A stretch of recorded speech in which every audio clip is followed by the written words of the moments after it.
बातमी. पक्षप्रवेशाबाबत एकनाथ शिंदेंसोबत चर्चा झाली असं रवींद्र चव्हाण यांनी म्हटले. जे घडलंय यावर पडदा टाकूया असं शिंदेंनी सांगितलं असंही ते म्हणाले. याबाबत पक्षातील वरिष्ठांसोबतही चर्चा करू असं रवींद्र चव्हाण म्हणतात. तर रवींद्र चव्हाणांनी उशिरा का होईना निर्णय घेतला, स्वागत करतो असं शिरसाटांनी म्हटले. लोक एक हाती सत्ता द्यायला तयार, त्यांना भांडणं नको असं शिरसाट म्हणाले. काही दिवसा अगोदर काही घटनाक्रम असेच होत राहिले की त्या घटनाक्रमांमुळे काही ना काहीतरी विषय पुढे जात राहिले.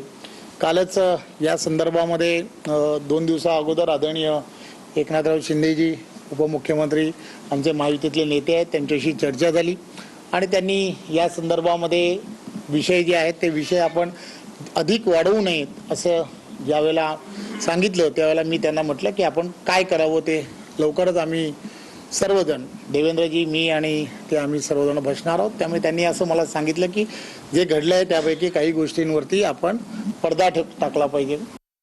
कुणी सुरुवात केली, एखाद्याने चुकी केली असेल, ओके ॲग्री, म्हणून आपण करायची का? जेव्हा जनतेला पाहिजे महायुती त्या टायमाला आपण जनतेला अपेक्षित असलेलं काम आपण केलं पाहिजे. आपण जर एकमेकात जर लढत असलो मग इतरांमध्ये ना आपल्यामध्ये फरक काय? म्हणून रवींद्र चव्हाणांनी उशिरा का होईना परंतु असा जो निर्णय त्यांनी घेतलाय तो अत्यंत स्वागतार्ह आहे.